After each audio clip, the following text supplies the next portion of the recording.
자, 이제 손해배상 책임부터 하겠습니다. 거기 교재는 247페이지부터.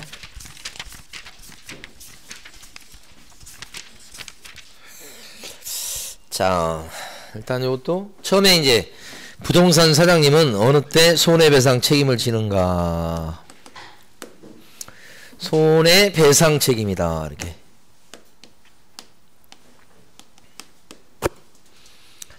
여기 30조 조문에 있는 건데, 예.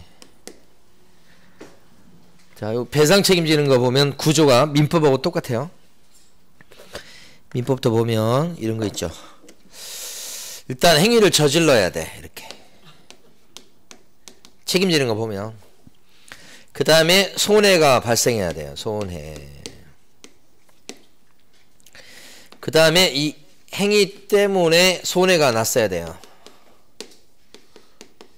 그러면 이제 손해 입은 사람은 요 행위 저지른 사람한테 물어내쇼라고 요청하죠. 물어달라고 합니다. 이 물어달라고 하는 게 바로 뭐냐면 그 유명한 손해배상 청구지. 이렇게. 이게 민법의 일반 원리고 모든 법의 원리예요. 행위가 저질러져야 된다. 뭐 이렇게. 자, 근데 이게 30조로 딱 가면 행위 저지른 사람이 부동산 사장님. 그 다음에 이제 손해 입은 사람은 손님.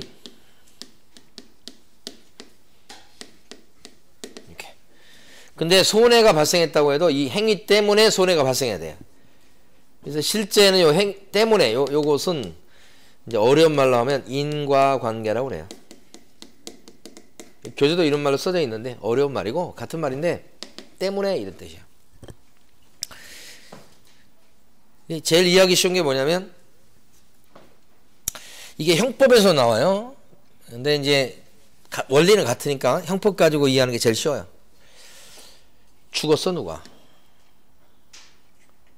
이 사람 죽었는데 왜 죽었는가? 죽었는데 남편이야. 아내가 남편 미워해요. 그래서 남편이 당뇨 증상이 있거든. 그래서 그냥 음식 할 때마다가 설탕 가루를 갖다 범벅을 한 거야. 그래서 죽으라고. 근데 진짜 남편이 죽었어. 그러면 아내는 살인죄예요? 맨날 할 때마다 설탕을 그냥 엄청나게 먹였다니까 남편한테. 그 남편이 그냥 모두 죽었어. 그러니까 아니 설탕을 먹였다고 그래가지고 당뇨 환자가 그것 때문에 죽어요? 그건 납득하기 힘들다는 거예요. 그러니까 아내는 죽이려고 하는 행위가 있었어. 설탕 막 탔어. 근데 너 죽었네? 그렇다고 다 살인자가 되는 건 아니라고. 뭐가 있어야 돼요? 이게. 그걸 연구하는 게 이제 법학자들이에요. 판사들도 그걸 연구하는 거예요. 인과관계가 있느냐? 이 사람 때문에 그런 손해가 발생했느냐? 이 사람 때문에 죽었느냐? 이걸 따져보는 거예요. 그게 없으면 책임을 못 물어요. 이게 법 원리예요. 사실은 여기가 제일 중요한데 여러분 시험 보실 때는 제일 중요하지 않아요. 그러니까 원래 다투어지면 여기가 제일 중요한데 그러면 이제 이거 너무 쉽게 이해가 되는 거니까 좀 어려운 거 하나 해볼까요? 부동산 사장님이 그쵸? 맞추면 수업을 끝낼 수도 있어요. 부동산 사장님이 확인 설명서를 안 써준 거야. 써줘야 되는데. 근데 이 사람이 손해 입었네. 그럼 물어달라고 할 수 있을까요?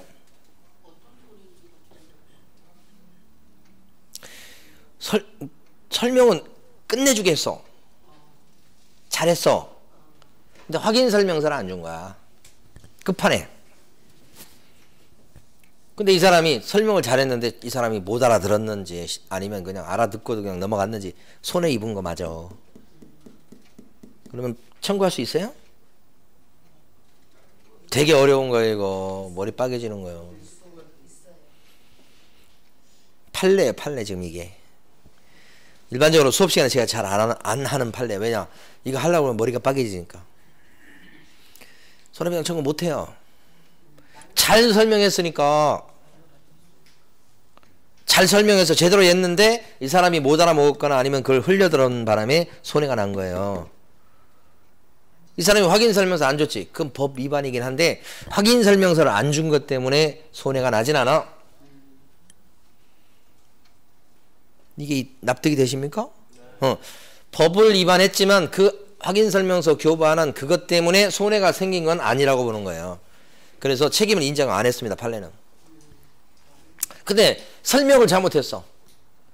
그것 때문에 이제 보증금 뜯기고 세입자가 여기 이제 들어갔던 사람이 손해봤어. 그러면 책임져야지. 설명 잘못했으니까. 그 잘못 설명한 것 때문에 손해 났다고 보는 거니까. 됐어요? 좀 어려워요. 어려워. 그래서 아까 우리는 뭐가 좋냐. 설탕을 많이 먹였어. 죽었어. 그랬을 때 살인죄로 되지는 않는단 말이에요. 이게 때문이라고 볼 수는 없다는 얘기지.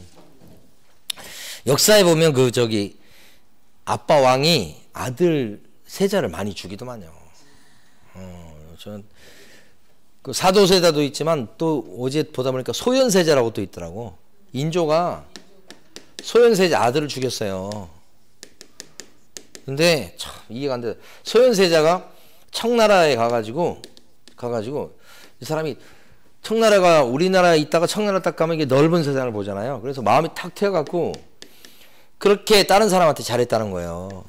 그러니까 인기가 막 올라가니까 인조가 또는 그 관련 세력들이 거기 있는 인조 붙어가지고 막 같이 막 잘 먹고 잘 살던 그 세력들이 있을 거 아니야.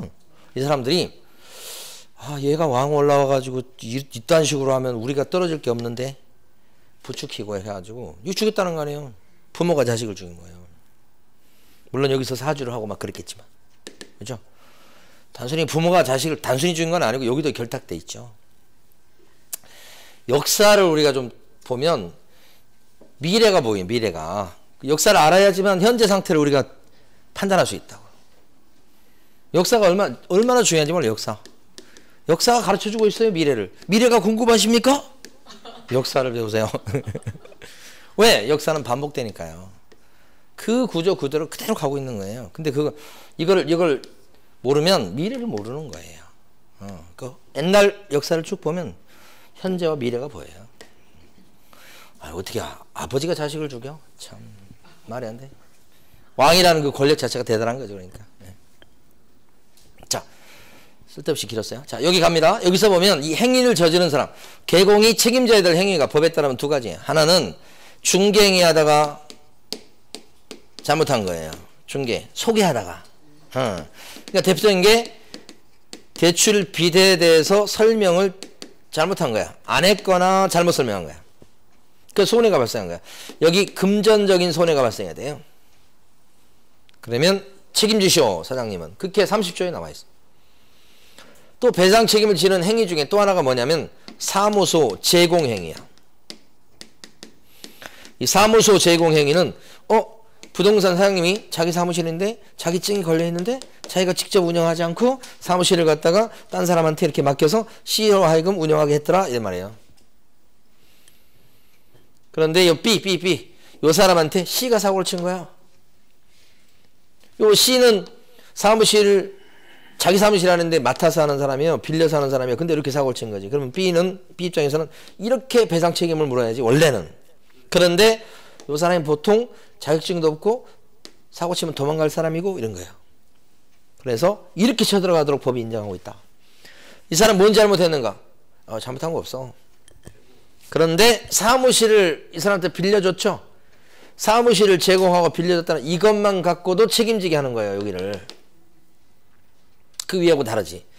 위에는 그러니까 요걸 아셔야 돼. 위에 것은 부동산 사장님이 잘못했어. 잘못했죠 지금. 잘못이라는 것은 일부러 그랬거나 아니면 실수로 그런 거예요. 그걸 일부러 그런 걸 고의, 실수로 그런 걸 과실이라고 그래.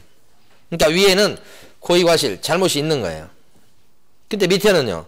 이렇게 잘못한 게 없죠. 사무실을 빌려주고 맡긴 거 이건 잘못한 거야. 그렇지만 이렇게 잘못한 거 없으니까 밑에는 고의나 과실이 없다지만 맡겼다는 이유만으로 책임지게 하는 것이 밑에 거야. 조문이 두 종류니까 개혁공인중개사가 배상 책임지는 경우는 여기에 들어가거나 여기 들어가야 된다고. 둘 중에 하나. 그래서 잘 물어보죠. 그 다음에 여기 재산상 손해에 대해서만 물어주는 거예요. 사장님이 손해 중에 보면 재산상 손해 말고 정신적 손해가 있어요. 정신적 손해. 응? 정신적 손해. 정신적 손해 그런 거 있나요? 느껴보셨어요? 그냥 있겠죠. 무덤덤해요 그냥. 만약에 여러분 이 책 교재 있잖아요. 교재를 열심히 잘 정리해가지고 형광펜 칠하고 해가지고 중요 표시해가지고 잘 정리해가지고 이제 열심히 공부해가지고 내일 모레 이제 시험 볼 거야. 일주일 전에 누가 책을 훔쳐가봐. 그럼 그 책에 대한 가치는 중고 책이기 때문에 그 객관적 가치는 얼마 안 될 거예요. 몇만 원 안 될 거 아니에요. 그렇지만 그걸 몇만 원 안 된다고 치부할 수 없는 거예요. 왜요? 거기는 제가 막 이렇게 막 별표 치고 막 색깔 칠하고 이런 게 있잖아요. 얼마나 충격을 받겠어요. 내일 모레 시험인데 멘붕에 빠지겠죠. 그게 정신적 손해예요. 이걸 다른 말로 위자료라고 그래요. 위자료. 보통 위자료 청구권 이렇게 얘기하죠. 보통 손해는 여기 들어가거든. 근데 여기는 안 들어간다고. 특징이에요. 어떤 손해만 물어주라. 재산상 손해만. 이런 정신적 충격에 있다는 손해는 물어줄 손해에 들어가지 않는다. 예? 요거 여기까지가 일단 배당 책임지는 거예요. 교재에서 정리하면 자 247페이지 보세요. 제로에 가시면 회색 바탕 박스가 있어요. 그걸로 다 해요. 그거 시험 나와요. 조문 그대로 나와요. 30조의 1항 보면 개혁공인중개사는 중개행위를 하는 경우 고의 또는 과실로 인하여 이 말이 들어가죠. 고의 또는 과실로 인해서 당사자에게 재산상 손해를 발생하게 한 때는 손해를 배상할 책임이 있다. 그죠? 여기서 뭘 동그라미 치셔야 돼? 아니. 중개행위. 중개행위에다 동그라미 치셔야 돼. 중개행위. 이걸 그래서 위에 걸 중개행위 책임 이렇게 하는 거고요. 이때는 고의과실이 있어야 되는 거 맞죠? 그 다음에 밑에 거요. 동그라미 2번요. 개혁공인중개사는 자기의 중개사무소를 다른 사람의 중개행위 장소로 제공함으로써 거래 당사자에게 재산상 손해를 발생해 한 때는 그 손해를 배상할 책임이 있다. 두 번째는 어디에다 동그라미 쳐야 될 것 같아요? 장소 제공. 그렇죠. 그런데 핵심은 중개사무소. 중개사무소 동그라미. 중개사무소를 다른 사람의 중개행위 장소로 제공했다는 거죠.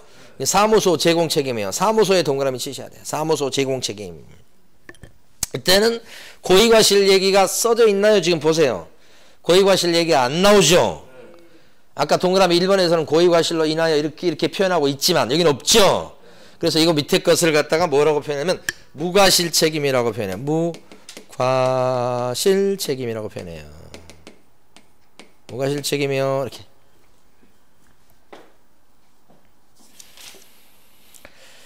자, 그 다음에 넘어가십니다. 쭉쭉 넘어가시고 이번에는 어디 가시냐면 저 뒤에 교재는 253페이지 갑니다.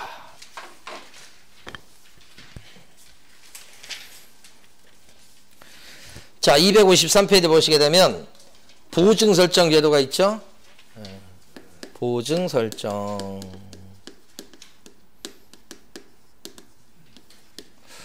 이것은 부동산 사장님이 여러 때 책임집니다라고 써둔 조문인데 책임진다고 해서 법에 조문이 나와 있긴 한데 그러면 개혁공인중개사가 물어줄 책임이 있는데 재산이 없으면 못 물어주는 거 아니야.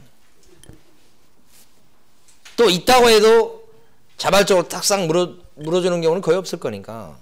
그래서 보증 설정하도록 합니다. 누가 해야 돼요? 개공이. 누가 책임지는 요 조문이에요? 개공이. 배상 책임질 때를 대비해서 보험에 들어놓으시오. 그래야 믿을 수 있겠다 이렇게 하는 거예요. 이게 뭐야? 보증 설정. 그래서 이제 다음 페이지 딱 넘어가시면 자 255페이지부터 밑줄 긋을 곳이 몇 군데 나와요. 255페이지 가로 1번 설정 시기. 보증 설정 언제까지 해야 됩니까요? 아주 중요한데 아주 업무계 첫 줄하고 두째 줄까지 밑줄.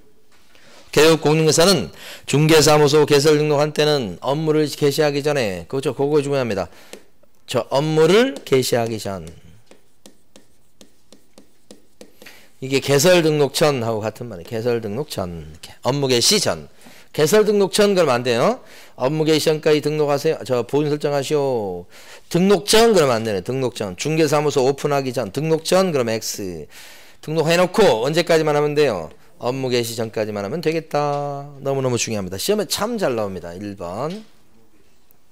동그라미 1번요. 업무 시작 전 같은 말이에요. 자, 그 다음에요. 어디 가시냐. 밑에 가로 2번. 보증 설정 방법이라고 돼 있죠. 보증 설정 방법 몇 가지게요? 3가지. 그렇죠? 3가지죠? 동그라미 1번. 보증보험에 드는 방법. 보증보험. 지금 서울보증보험에서 요 상품을 팔고 있어요. 서울보증보험. 보증보험이 들으면 두 번째는 어디가 있는가? 공제가입이라고 돼 있죠. 공제는 누가 운영하는 거예요? 협회가 운영하는 협회. 그죠? 공제 드는 방법도 있고. 자, 세 번째는 다음 페이지 가시면 제일 밑에 뭐가 나와요? 공탁. 제일 밑에 공탁 나오죠? 이건 법원의 공탁기관에 돈을 묻어놓는 걸 얘기합니다. 공탁. 이렇게 3가지 방법 중에서 하나를 택하는 거예요. 서울보증보험에 들거나 아니면 협회가 운영하는 공제에 들거나 아니면 법원 공탁기관에 공탁하거나. 근데 보증 설정할 때 요 보험이나 공제 같은 경우는 보험료, 공제료 요것만 내면 돼요. 그래서 1억 기준 했을 때 1년치 보험료가 보통 한 20만원 전후예요. 보험료, 공제료 납부하고. 응? 근데 이게 설정 금액 1억 기준 했을 때 공탁은 진짜 1억을 넣어야 돼. 1억. 그러니까 공탁은 보증 설정하는 방법 중에서 이용될 가능성이 희박하겠죠. 목돈이 들어가니까 그렇습니다. 공탁하는 사람은 정말 무지하게 돈이 많아서 돈을 주체 못하는 사람 있잖아요. 침대 밑에 넣어놔도 그냥 삐져나오는 사람들. 그런 사람들이나 공탁하는 거요. 그 딱 넣어놓는다고. 그때는 돈 놔둘 데도 없으니까 잘 됐지 뭐. 그런 사람 빼고는 안 하죠 보통은. 자, 오른쪽 가면요 설정 금액 나옵니다. 설정 금액. 오른쪽 페이지 제일 위에 설정 금액. 요게 먼저요 법인이 먼저 나옵니다. 법인은 얼마를 설정해야 되나요? 법인은 중개법인 얘기죠. 1억 아닌데 2억 이상. 그쵸? 이렇게 동그라미 1번에 법인 나왔잖아요. 2억 원 이상이잖아요. 그런데 이제 법인은 가만히 보면 분사무소를 낼 수 있죠. 분사무소. 그러면 분사무소도 독자적으로 계약서 쓰고 중개활동 합니다. 그래서 분사무소를 추가시켜서 설치할 때마다 사고 위험성이 올라가는 것은 부인하기 어렵단 말이에요. 그래서 얼마 이상을 설정하시오? 1억 이상을 설정하시오. 분사무소 하나당 1억 이상이다. 그래서 시험 문제에서 간간히 나오는 게 뭐였냐면 중개법인이 자 분사무소를 3개 거느리고 있다. 분사무소가 3개예요. 그러면 이 중개법인은 최소한 얼마를 보증 설정해야 될까요? 최소 몇 억? 5억이라고 하셔야 됩니다. 분사무소 목수로 3개니까 중개법인 2억이잖아요. 3억 더하면 5억. 최소 5억이 됩니다. 요거. 한 3번 정도 나왔던 거예요. 3번. 자, 둘째 줄하고 셋째 줄 밑줄 그으시면 요거예요. 요거. 셋째 줄 앞부분까지요. 그 다음에 동그라미 2번은 개인 이렇게 나왔죠. 개인이라고 하는 여러분들 공인인 회사인 개공이나 부칙 개공 얘기합니다. 얼마 이상 설정해야 돼요? 1억 이상 설정하셔야 되겠다. 부칙 개공도 마찬가지입니다. 자, 세 번째. 거기 조금 이제 시험에 나왔던 게 동그라미 3번에 보시면 둘째 줄에 지역농협이 나옵니다. 지역농협, 단위농협. 지역농협은 보증 설정 얼마 해야 될까요? 지역농협은 보증 설정. 지역농협은 뭐 해주는 사람이에요? 농지 중개해주는 사람이 농지만. 그래서 1년 가야 이거 중개 한 건, 2건 있을까 말까라고 그랬죠. 그래서 보증 설정 금액이 적어요? 얼마 이상? 1천만 원 이상 하면 되겠다. 그래서 좀 독특해서 지역농협도 간간히 물어봅니다. 1,000만 원 이상이죠? 거기? 셋째 줄까지 밑줄 그어져 있습니다. 밑줄 그으시면 됩니다. 그 다음에 넘어가셔서 다음 페이지 가시면 보증의 변경이다. 보증 방법이 여러 가지가 있잖아요. 아까 3가지 있었죠. 그래서 보증보험이나 공제를 많이 이용하는데 보증보험 든 사람이 있었어요. 보통 가입할 때 가입기간 보통 1년짜리 많이 들어요. 1년짜리 기준 1억 기준 했을 때가 한 20만원 전후 이렇게 되는 거야 보험료가. 근데 뭐 2년짜리 들어도 뭐라고 하지 않아요. 예? 그래서 1년짜리 보통 근데 현실은 1년 들죠. 자, 그런데 보험에 들었던 사람이 중간에 공제로 바꾸려고 합니다. 이렇게 보험에 들었던 사람이 공제로 바꾸려고 해요. 이렇게. 자, 그랬을 때 공제로 바꾸려고 해요. 예. 그럼 어떻게 바꿔야 되느냐? 바꿀 때 보증보험에 들었던 거 그대로 둔 상태에서 공제로 그냥 바로 가입을 하셔야 돼. 그러면 보험이 살아있는 상태에서 공제에 드는 거야. 그리고 나서 보험을 그 다음에 끊으셔야 돼. 그럼 괜찮아. 그럼 보험에서 공제로 연결되는 거예요. 근데 뭐가 안 되는 거냐면 보증보험에서 공제로 바꿀 때 자, 빨간 거 안 되는 거예요. 보험을 먼저 해지하고 그리고 나서 그 다음에 공제에 가입하면 해지하고 나서 공제 가입할 때까지 보증 설정이 안 된 공백기가 생겨버려요. 그래서 안 되는 거예요. 그래서 바꾸는 건 인정이 되는데 해지를 먼저 하고 그 다음에 공제에 가입한 식으로 이렇게 바꾸면 이건 공백기가 생겨서 안 되더라 이 말이지. 절대 먼저 끊으시면 안 돼. 응? 네. 네? 보험하고 공제 차이가 뭐냐고요? 공제는 협회에서 하는 거고 보험은 보험회사에서 하는 거죠. 기간 돌려준 보증보험회사에서 돌려주는 서울보증보험에서 정기간은 다시 돌려. 그렇죠. 기간에 비례해서 이렇게. 그래서 이걸 해지를 하고 이렇게 하면 안 되고 어떻게 하셔야 된다고 노란 식으로 요거 그대로 살아있는 상태에서 공제에 먼저 가입을 하셔야 된다고요. 그리고 나서 해지를 해도 되고 안 해도 되고 해지해도 요것은 문제가 없어요. 물론 안 하고 보험도 들고 공제도 들고 뭐 돈 많으면 그렇게 할 수도 있고 이렇게.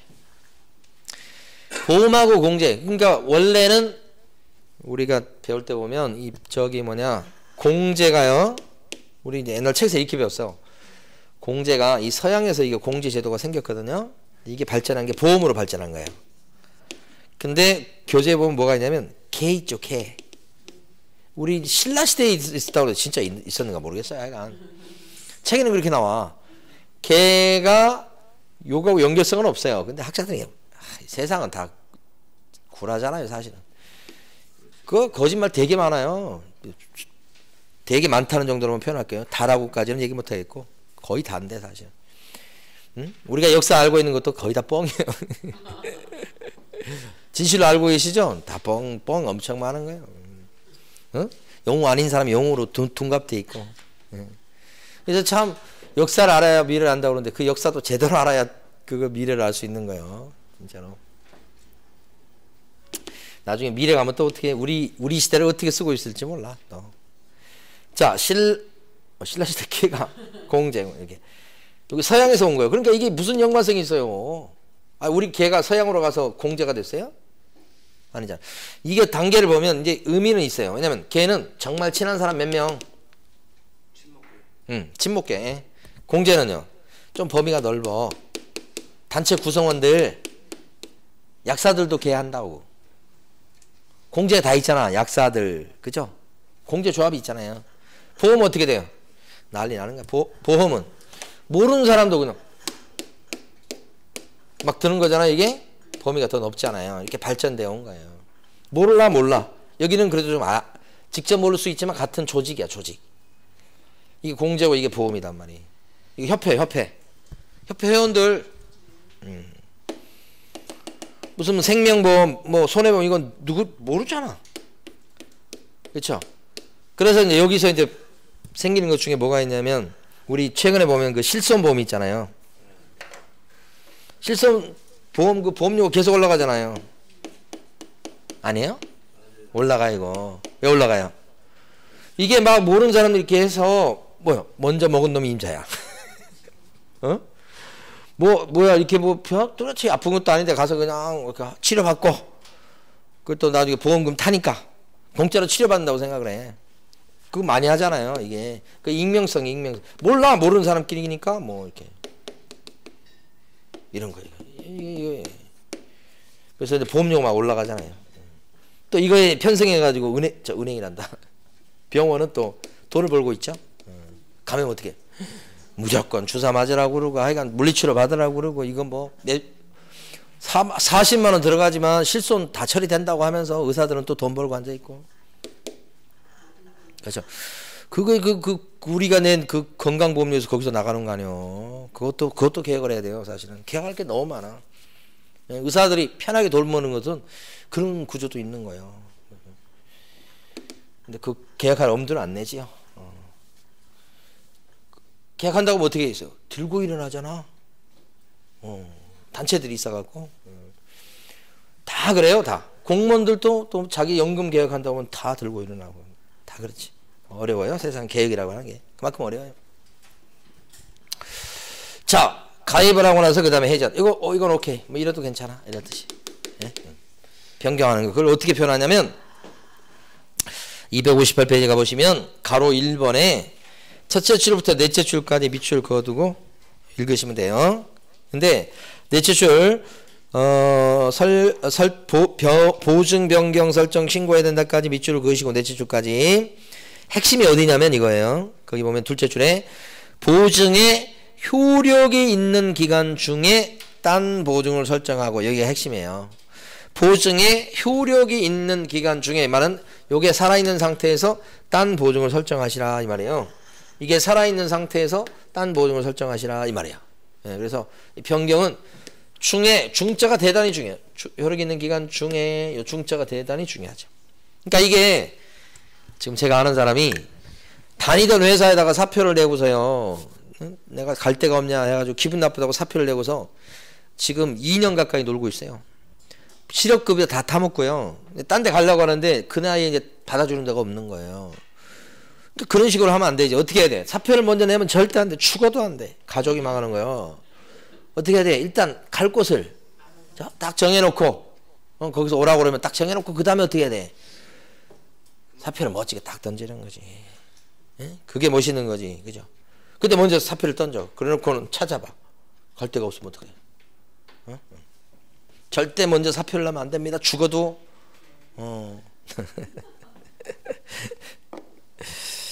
참, 인생을 살아내는 게 이게 정말 보통 일이 아닙니다. 자, 밑에 쭉 가시면 가로 2번 갑니다. 기간 만료로 인한 재설정 나왔죠. 동그라미 1번. 가로 2번에 동그라미 1번. 첫 줄부터 셋째 줄까지 밑줄. 이거. 요게 기간 만료로 인한 재설정. 중요합니다. 이거 별로 중요하지 않아요, 솔직히.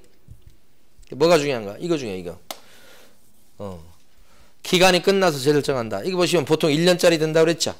근데 계속 중개업을 하고 싶어요. 그러면 보증 설정을 뭐예요? 이어가야 돼. 그게 재설정이에요. 그런데 이어갈 때 1월 1일부터 12월 30일 1년짜리 들었다면 요거 4월 달에 요렇게 재설정을 하게 되면 어떻게 돼요, 이거? 공백기가 생기지. 안 생기게 하려면 어떻게 해야 돼? 그죠? 기간 만료일까지는 재설정 하셔야 되겠다. 요게 그렇게 중요해. 그러니까 재설정할 때 언제까지? 10월 30일까지는 재설정을 이렇게 해야 문제가 없다는 뜻이에요. 여기는 늦어. 이렇게 해야 공백기가 안 생기겠죠. 그래서 언제까지 하시라고요? 기간 만료일까지. 큰 별표 하시고 가로 2번 시험에 잘 나오는 부분 동그라미 1번 첫 줄부터 셋째 줄까지. 핵심은 둘째 줄. 언제까지 다시 보증을 설정해야 된다고요? 기간 만료일까지. 둘째 줄 끝부분. 기간 만료일까지. 둘째 줄 끝부분. 자, 밑에 가시면 네모 5번. 큰 별표. 우리가 앞으로 공부할 때마다 할 텐데 네모 5번이죠. 밑에 거. 거기 셋째 줄까지 밑줄. 자, 요건 설명을 들으셔야 돼. 여러분들이 이제 중개활동을 해가지고 한 건을 했잖아요. 한 건 했어. 그러면 가게에 온 손님한테 내가 1억짜리 보증보험에 들었습니다. 걱정하지 마세요. 잘못돼도 여기서 물어줄 겁니다. 라고 손님한테 보증에 든 내용을 얘기하고 그 보증과 관련된 증빙 서류인 공제증서나 보험증서를 복사를 떠서 계약서 써줄 때 같이 줘야 돼. 그거 여러분 할 일이야.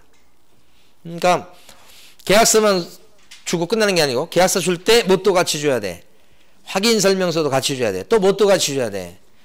사무실에 걸려있는 그 공제증서나 보험증서를 많이 복사해둬야 돼.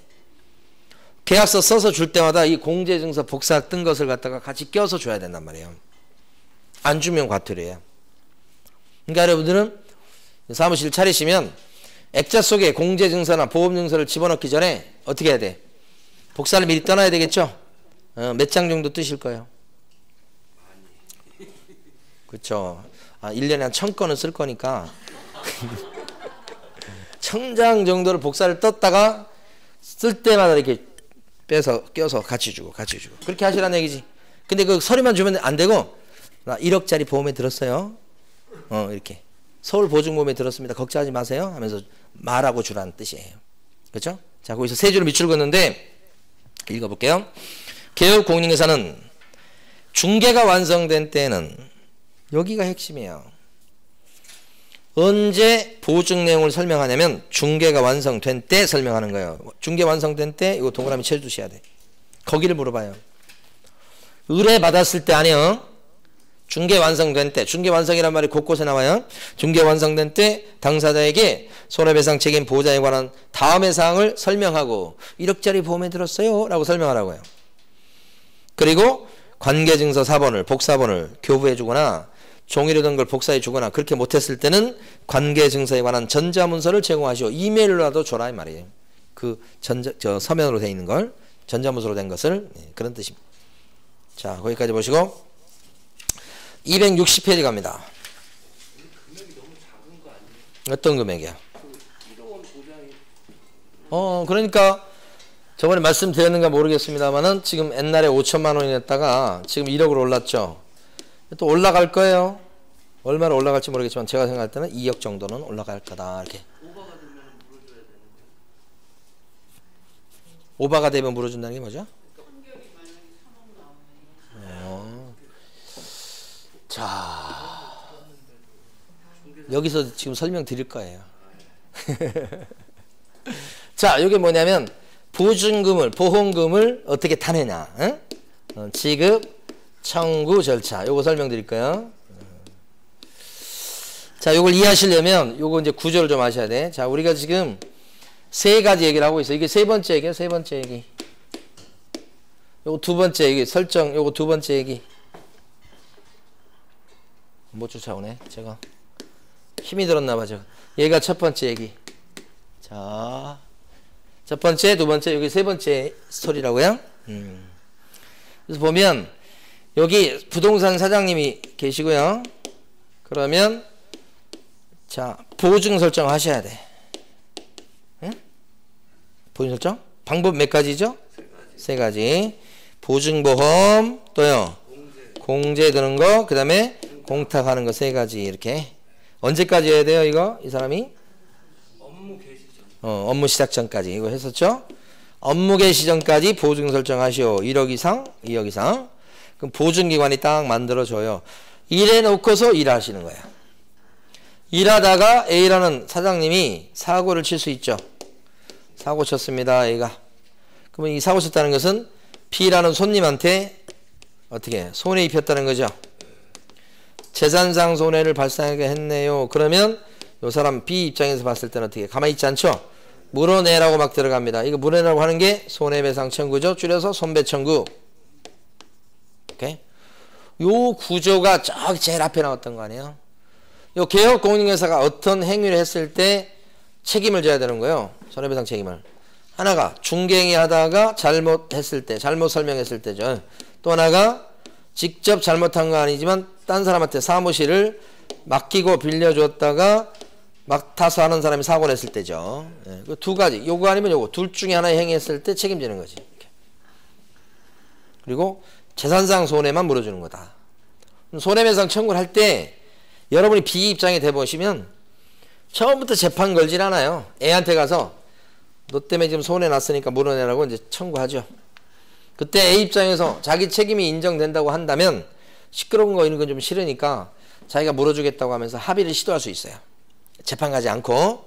그래서 요게 이제 뭐냐면 손해배상 합의예요. 재판 가지 말고 합의하자. 그게 제일 좋을 수 있어요. 솔직히. 재판 가가지고 이 사람이든 다 좋은 건 아니에요. 그러니까 합의. 손해배상 합의. 근데 요건 이 사람이 물어주겠다고 나왔을 때 이게 되는 거지. 배째라 이렇게 나올 수 있잖아. 그럼 이거는 합의가 될 수가 없어. 그러면 재판 가요, 재판. 재판 갔을 때 이제 하다 보면 이쪽 A하고 B가 재판해가지고 이길 가능성이 뭐 높지도 않고 또 재판할 때 비용도 많이 들어가고 그러니까 둘이 그러지 말고 우리 조금씩 양보하자 이렇게 화해할 수도 있거든요. 판사가 또 중간에서 그걸 조장해요. 조정이라고 하는데 이렇게 둘이 끝끝내 하지 말고 손해본 것도 있고 그러니까 이렇게 합시다라고 판사가 조정을 해요. 이걸 잘하는 판사가 유능한 판사입니다. 끝까지 가게 되면 판사가 밤새서 판결문 써. 그 판결문 쓰다가 잘못하면 죽어. 판결문 쓰는 게 힘들어요. 그게 판결문이 한두 장이 아니에요. 그냥 뺏기는 게 대부분이지만 뺏길 때도 머리를 써서 뭐 거기 나온 이름들 다 바뀌면 안 되고 막 그거 되게 신경 써야 되니까요. 제가 봤을 때 판사는 할 직업이 안 돼요. 판사는 저번에도 말씀드렸습니다만 위로 올라가면 올라갈수록 판사 할 일이 많은 거예요. 밑에 판사는 그냥 옆에 서 있으면 돼. 이렇게 올라가면 판사가 자기가 다 써야 돼. 그러니까 아무리 베낀다고 그러지만 이게 너무 힘든 일이요. 그래서 이제 너무 많이 올라가잖아. 이제 대법관 이렇게 많이 올라가잖아. 그러면 이제 비서를 두기 시작해. 옆에 이제 자기 비서들이 몇 명 있어. 그 사람들이 이제 다 써 이제. 자기는 검토만 하고. 그 정도 돼야 좀 편해지는 거예요. 그러니까 올라가는 순간에 일이 엄청 많다가 좀 완전히 꼭대기까지 올라가면 좀 줄어들고 요런 거죠. 요런 거죠. 판사? 검사는 외국도 보면 검사가 젊은 친구들이 많이 해요. 근데 그 여러 가지 이유 중에 하나가 일이 많아. 검사는 반대. 검찰총장 한 일 없어요. 그냥 이렇게 뉴스나 보고 앉아서 뭐 해라 이렇게 하고 보거나 받고 이렇게 하는 거고 밑에 말단 검사들이 정말 할 일이 많아요. 그래서 말단 검사들, 그러니까 말단이라니까 좀 그런데 일반 평검사들 같은 경우는 지금 사회적으로 막 이슈가 된 것에 대해서 그냥 귓등으로 흘려들어요. 왜? 자기 일이 바쁘니까. 얘기를 들어보면 관심 없대요, 자기는. 왜냐면 자기 할 일이 지금 하루 종일 해도 할 일을 못 하는데, 그러니까 여기 엄청 일이 많은 거예요. 위로 부장검사 되고 올라갈수록 일이 없어지는 거예요, 이게. 그러니까 가서 룸사람 가서 술 처먹는 거예요, 그거. 할 일이 없으니까 몇 사람 다 시키고. 아니 나는 진짜 흥분하지 않을 수 없는 게 소방관 아저씨 있죠. 소방관 아저씨가 이게 좀 환자들 이렇게 병원으로 이송하잖아요. 이송하고 나니까 그 병원에서 애쓴다고 커피를 뽑아준대. 줬대. 응? 커피. 그 커피 몇천 원이나 되겠어요, 이거. 10,000원 넘어가지도 않을 거야. 그 병원에서 그 소방관 아저씨들 힘들다고 커피를 뽑아줬다는 거야. 근데 10,000원도 안 되는 거야. 그 옆에 있던 어떤 누군가 모르겠어. 이 소방관 아저씨들이 자기 직무상 일을 해놓고 거기서 커피를 갖다 무료로 받았다고 그래가지고 신고를 했어요. 이게 세상이에요. 이거. 그래가지고 소방 거기 감사관실에서 나와서 감사를 해가지고 이거 문제가 생길 수 있으니까 받아먹지 마라 해서 이거 못 받아먹게 돼 있어 이제. 응? 그 소방관 아저씨들 그 길거리에서 잠자는 거 봤죠? 뭐 진화하고 그랬을 때 길거리에서 누워서 자고 막 그러잖아요. 정말 애를 많이 쓰인 사람이거든. 정말 최전선에서. 근데 애들은 우리 애기들은 뭣도 모르고 무슨 저기 가고 그러면 나중에 커서 소방관 아저씨 되겠다고 불 끄고 막 그러니까 바보들. 그렇게 하잖아. 우리 애기도 그랬으니까 소방관 되겠다고 막 가서 그 있잖아. 그 저기 어디 있어 저기 어디 그런 데 있잖아. 직업 이렇게 보여주는 데 있지. 그 이름이 기억이 안 나. 이거 몇 번 갔는지 몰라. 그러면 그 불자동차나 그거 막 타고 그거 되게 좋아갖고 불 끄고 막 그거 이런 세상이라고. 그런데 검사들이 수백만 원 술 처먹은 것은 괜찮대요. 그냥 징계 사유래. 이런 게 어디 있어요, 세상에. 참을 수가 없어, 이건 진짜로. 이런 기사 나오지도 않아. 이게 어디야, 한 구석지 하나 나오더라고, 이거. 그래서 하여간 그래도 우리는 이제 화내지 말고 긍정적으로 잘 되겠지 하면서 살아야 되는 거예요. 그래야 이제 몸도 건강해. 자, 이거 해야 돼. 중간에 이제 판사가 조정하다가 판사들 이것도 힘든 일이요. 두 사람 앉혀놓고. 근데 판사가 말빨이 있잖아. 이게 조정이 좀 되는 이유가 판사가 이렇게 하시죠. 점잖게 얘기해. 그래도 밑에 그 재판받는 사람은 판사님을 존경하지 않을 수 없어. 왜요? 말 안 들으면 판사가 자기한테 불리하게 해요. 사람이야 삐져갖고 판사들이 더 잘 삐진 것 같아. 그죠? 그래서 판사 앞에 가면 반드시 무슨 얘기를 해? 존경하는 재판장님 그러잖아. 마음에도 전혀 없는 얘기를 하잖아. 변호사들이 이렇게 소송하는 기법이에요. 존경하는 재판장님 하면서 이렇게. 그러니까 조정 이렇게 했을 때 거기 대들거나 뭐 이상한 소리 하고 그러면 이제 딱 기억해뒀다가 나중에 판결문 쓸 때 너 그랬지 이렇게 하면서 너 때문에 내가 이렇게 죽어라 판결문 쓴다 하면서 욕하면서 불리하게 쓸 가능성이 있는 거예요. 예? 그러니까 판사가 뭐라고 그러면 오케이 해줘야 돼요. 아니면 불리해져. 그러니까 중간에 끝냈을 때 이제 조서 이런 걸 만들어요. 합의서하고 똑같다고 보시면 돼. 근데 판사 앞에서 쓰는 거예요. 그러니까 이것도 합의서요. 이것도 끝까지 가면요 판결문 나와요. 판사가 이거 써야 돼. 그렇죠? 끝까지 가면 이거예요. 판결문. 이걸 손에 넣어야 돼. 이걸 손에 넣어야지 요 피해자가 보증기관에 가가지고 이렇게 큰 소리 칠 수 있어. 내놔 이렇게. 자, 돈 내놓으시지? 이렇게 청구할 수 있어. 지급 청구를. 이게 있어야 돼. 빈손으로 가가지고는 여기 돈 안 줘. 그래서 지급 청구를 해. 그러면 보증기관은 어떻게 하죠? 일단 지급 이렇게 돼요. 자, 여기서 잘 하셔야 돼. 자, 예를 들어서 여기가 공인중개사인 개공이야. 공인중개사인 개공. 그래서 1억을 설정해서 물론 2억에도 되지만 누가 그렇게까지 할 필요 뭐가 있어. 그죠? 1억 설정하는 거예요. 법상 최소 1억이니까 이렇게. 그런데 판결 나기는 자 7천만 원 물어주라고 판결했어. 7천만 원 지급하시오 판결 났어요. 그러면 이 판결문 복사본을 가지고 가는 거예요.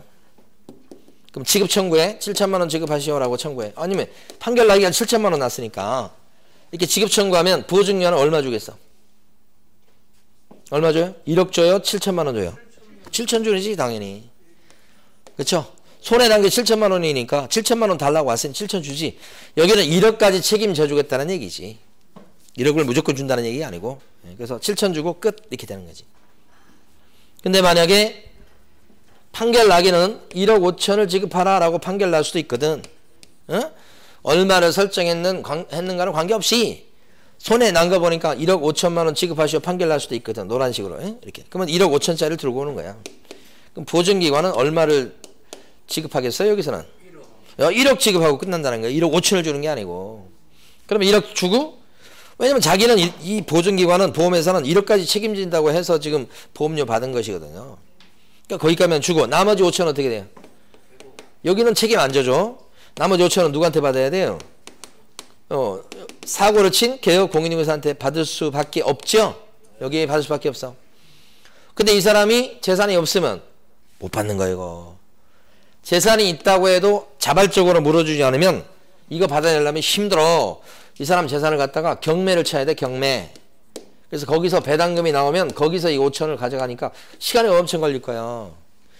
그나마 여기서는 1억을 설정하게 되면 1억까지는 쉽게 받을 수 있도록 해준다는 데 의미가 있다는 거예요. 그걸 넘어가는 금액은 어떻게 해요?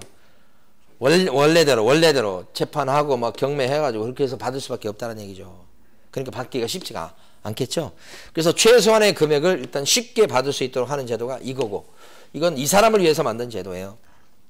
그래서 일단 이 사람이 쉽게 받을 수 있게끔. 그렇지 않으면 아니 어떻게 이거 뭐 경매 쳐가지고 경매에서 배당금 나올 때까지 1년 넘게 걸려요.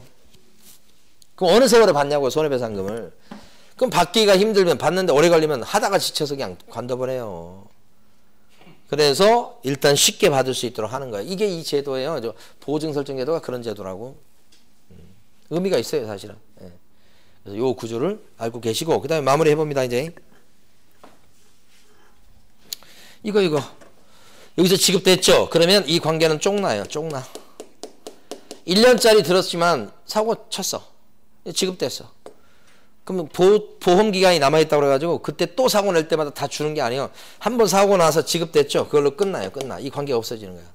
그리고 보증기관은 가만히 있지 않아요. 이게 생각해 보시면 보증기관은 이 사람 대신 물어준 거예요. 이 사람 대신 이거 지급한 거야. 1억을. 원래 여기가 지급해야지. 대신 물어준 거죠. 그러면 뒤돌아서서 어떻게 해요? 개업 공인중개사한테 뭐라 그래요? 구상이라고 그래가지고 내놔 돈 이렇게 한다고요. 그러니까 원래는 여기가 책임져야 될 걸 대신 물어줬으니까 이렇게 해서 구상권 행사해서 다시 받아낼 수 있어요. 그러니까 최종적 책임은 여기가 지는 거예요. 다만 구상권 행사에서 받을 수 있는 돈은 지급한 돈이 1억이라고 해도 1억 원을 다 지급받는 것은 현실적으로 거의 불가능해요. 그럼 이거 받을 때 또 이 사람을 상대로 해서 구상금 청구 소송을 해야 돼. 근데 이 사람이 재산이 없겠죠? 없을 가능성이 높아. 그럼 구상금 채권이 있다고 해도 소송에서 판결 얻었다고 해도 재산이 없으면 못 받아. 여기는 휴지 조각 되는 거예요. 그러니까 구상권 행사하는 거 대비해서 이 부동산 사장님들이 보증 설정했는데 자기 재산이 있는 거 딱 딴 사람 명의로 돌려놓은 경우가 많잖아. 그럼 나중에 구상권 딱 행사했을 때 재산이 없으면 못 받아. 이렇게 되지. 나중에 이 사람 뭐 신용 불량자가 되거나 그건 다른 문제고 일단은 못 받아. 재산을 지킬 수 있다는 거지. 그래서 이 부동산 사장님들 보면 가만히 보면 자기 명의로 된 재산이 잘 없어. 다 어디로 다 빼돌리고. 그래서 구상권 행사하는 거예요. 그쵸? 그럼 여기서 이제 물어주고 그리고 나서도 개업 공인인계사가 다시 계속 중개업을 하고 싶어. 그러면 어떻게 해요? 재설정하셔야 되겠다 이 말이지. 이거 돈 주고 구상권 행사해서 1억 지급했는데 5천만 원 물어줬어. 이렇게 자기 이거 판사가 이거 금액 정합니다. 우리가 정하는 게 아니고 구상금 청구 소송이라고 있어요. 보험회사는 맨날 구상금 청구 소송해요. 그래서 변호사도 있는 거예요. 구상금 청구 소송에서 판결 받은 돈을 갖다가 받게 되고요. 근데 재산이 없으면 못 받고 있으면 그거 경매처사라도 받는데 어려울 거예요. 근데 그건 뭐 자기 업보지 업보. 돈 벌려고 했었던 거니까. 자, 어쨌든 재설정 언제까지 할까 이거? 지급되는 요 순간에 요게 쪽 난다고 그랬잖아요. 지급되는 순간에 그러면 쪽 나고서 그쵸? 며칠 내? 15일 이내 재설정 이렇게 되는 거예요. 15일. 제기하려면 며칠 내? 15일 내 재설정. 여기가 핵심. 네. 자, 교재에서 정리하고 수업을 마치겠습니다. 보면 여러분들은 어디가 중요하냐면 261페이지 가시면 동그라미 5번에 보증기관의 구상권이라고 나와 있죠? 그거 보증기관은 가만히 있는 건 아니에요. 구상권 행사해서 받아냅니다. 다시 그 다음에 가로 2번 가시면 손해배상금 지급 후 보증 재가입 보존이라고 되어 있는 거 큰 별표 하시고 여기가 단골로 나오는 데입니다. 단골.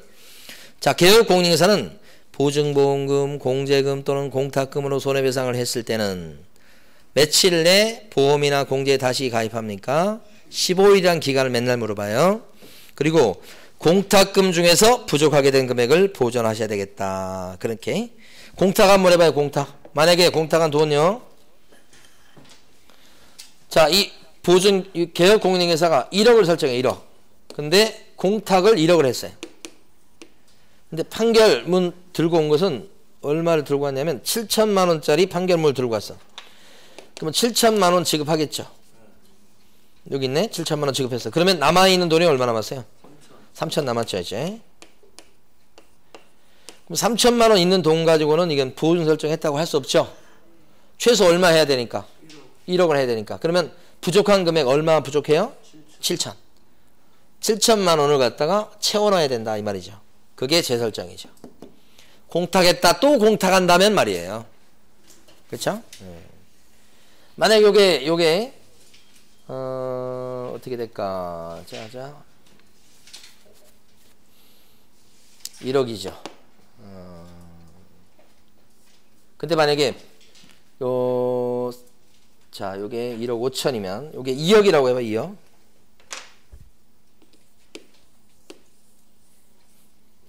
공인중개사인 개공이에요. 2억을 설정했어. 돈이 많아갖고. 근데 7천만 원짜리 들고 왔어. 그러면 여기서 2억 중에서 얼마가 나가? 7천. 그럼 남은 돈이 얼마예요? 1억 3천이 남았어. 그러면 재설정할 필요가 있다 없다?